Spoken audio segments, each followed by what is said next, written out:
When people think about the love of money as a sin, we're quick to say to ourselves, that's not me. We say this because we associate the love of money with greed. However, the love of money has a spectrum of greed that if we aren't careful, we can find ourselves committing the love of money sin. In today's daily word, we're going to examine the various levels of greed produced by the love of money. But first, let's begin by defining what is the love of money. And let's begin by looking at 1 Timothy 6:10. It says, "For the love of money is the root of all evil, which while some coveted after, they have erred from the faith and pierced themselves through with many sorrows." The love of money is simply greed or covetousness that's driving our decisions and our actions. The way to equate this is that we are serving the desires of money versus serving the desires of God. Jesus tells us we can't serve two masters. Either we serve God or we serve money. And when we serve money, we fall into the love of money sin, which manifests itself as greed and covetousness, which means that we'll do what money says before we'll do what God says. So that's what the love of money really means. Now, the love of money has a spectrum that we can find ourselves in. And I want to start with the lowest form of the love of money, which is intentional harm to others so we can profit. Now, you may think to yourself, like, wait a minute, if we're going to intentionally harm somebody so we can profit, how is that the lowest level? Well, that's the lowest level because that's the obvious level. That's the level that we can recognize, we can point to, and we can say, man, that's terrible, that's bad. Let's get into it and let's see how it manifests itself. 1 Kings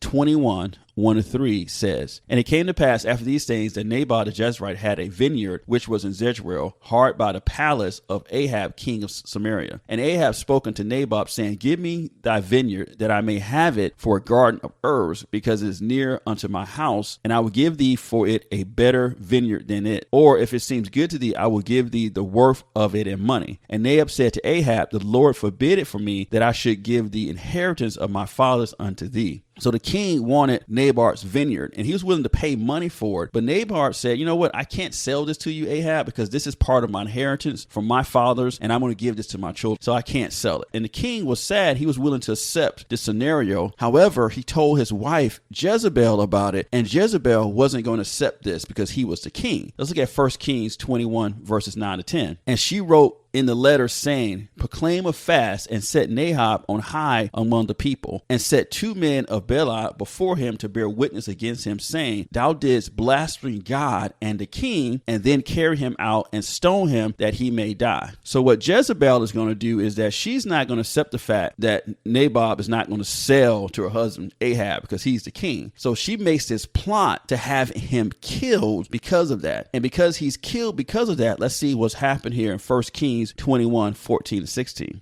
Then they said to Jezebel, saying, Nahab is stoned and is dead. And it came to pass when Jezebel heard that Nahab was stoned and was dead, that Jezebel said to Ahab, Arise, take possession of the vineyard of Naboth the Jezreelite, which he refused to give thee for money, for Naboth is not alive, but dead. And it came to pass when Ahab heard that Naboth was dead, that Ahab rose up to go down to the vineyard of Naboth the Jezreelite to take possession of. So what Jezebel did, she intentionally had Naboth killed so that her family could take possession of this vineyard. So in this form of the love of money, this level of greed creates intentional harm for another human being so that you can personally profit. And this is very intentional, and this is very obvious form of the love of money. The next form of the love of money, I call this the medium level. This is where you ignore the needs of others because it requires your resources to handle the situation. And let's look at Luke 10:30-35. And Jesus answering said, A certain man went down from Jerusalem to Jericho and fell among thieves, which stripped him of his raiment and wounded him and departed, leaving him half dead. And by chance there came down a certain priest that way, and when he saw him, he passed by on the other side. And likewise a Levite, when he was at the place,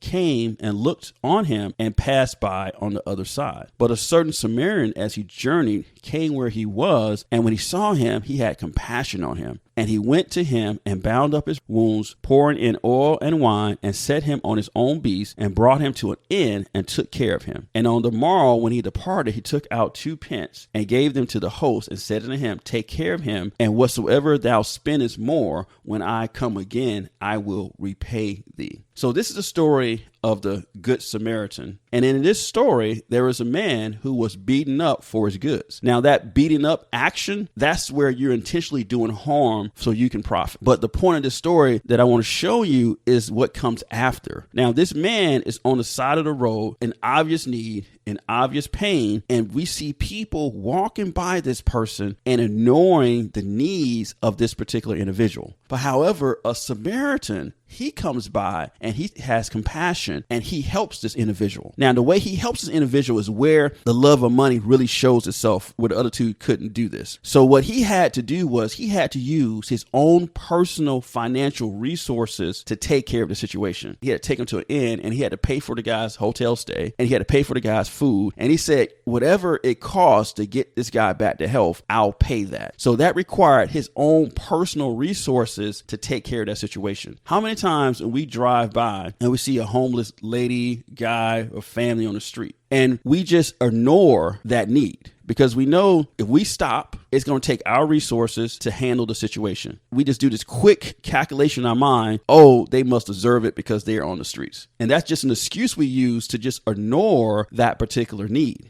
And this form of the love of money is saying, I see you in pain, but I don't really want to spend my resources to handle this situation. So I'm going to just drive on by. And this is a manifestation of the love of money because our resource, our money is telling us not to do this. And in Jesus' story, Jesus is telling this story because this is what we should be doing as believers. We should be taking care of the needs of others who are in situations and troubles that they can't help themselves. So this form of the love of money is, some people don't consider this because it's not the obvious form as intentionally doing harm, but it's just as bad because we're ignoring the needs of others because it requires our resources to handle the situation.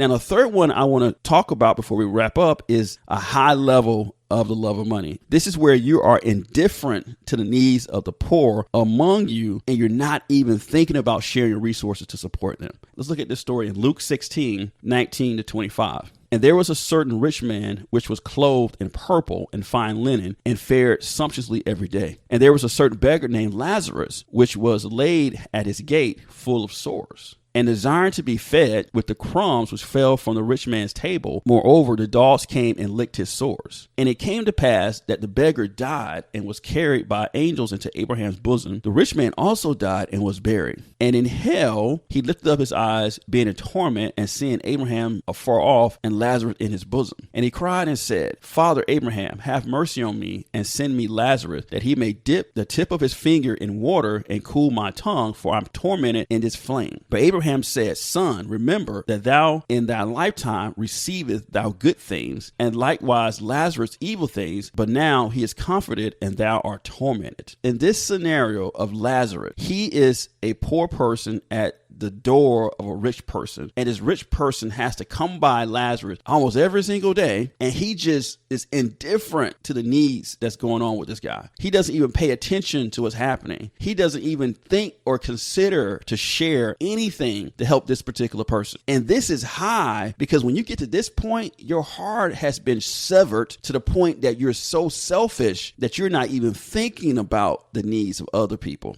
And in this level of just self-absorbedness, you don't even see that you did something wrong. So when the rich man went to hell, he was shocked. Like, why am I here? Why am I in hell? Wasn't I a good person? Not realize he was so self-absorbed while he was living that he could just be indifferent to the needs of others among him. And that's the highest manifestation of the love of money, when you become indifferent. Now, let me give you a quick recap of the love of money. And the reason I'm doing this is because I want us to examine ourselves, our actions, and our hearts to see where we are on this spectrum. Because honestly, a lot of us are somewhere in here. The first one was this, where we intentionally do harm to others so we can profit. This is very obvious, and a lot of people don't fall in this category. This is where you're really intentionally planning and plotting to do somebody harm so you can profit. That's a form of the love of money. The next form of love of money that I brought out is where you ignore the needs of others because it requires your resources to handle the situation. And the love of money says, don't use your resource to handle the situation. Just ignore what you're seeing. You may feel bad about it, that you're ignoring it, but the love of money is overriding that feeling and telling you to just don't pay attention to it. And the last one I talked about is where you get to the level of indifference to the needs of the poor among you, so much so that you're not even thinking about sharing your resources to be a blessing. And those were the three forms of the love of money I felt that the Holy Spirit wanted me to share in today's message. So take this message, meditate on it, and see where you fit in this scenario. When I look at this, I fit right smack dab in this medium level where there are many people on the streets that I pass by that I feel something for them, but I just don't step up to the plate and sow and help. I do it sometimes, but personally, I feel like I don't do it enough. So that's where I recognize myself, and I want to intentionally change that so that I'm ready to be a blessing when I see a need. So in the same way, evaluate where are you on the spectrum, and where you are, let the Holy Spirit guide you and direct you to making a change in that particular area.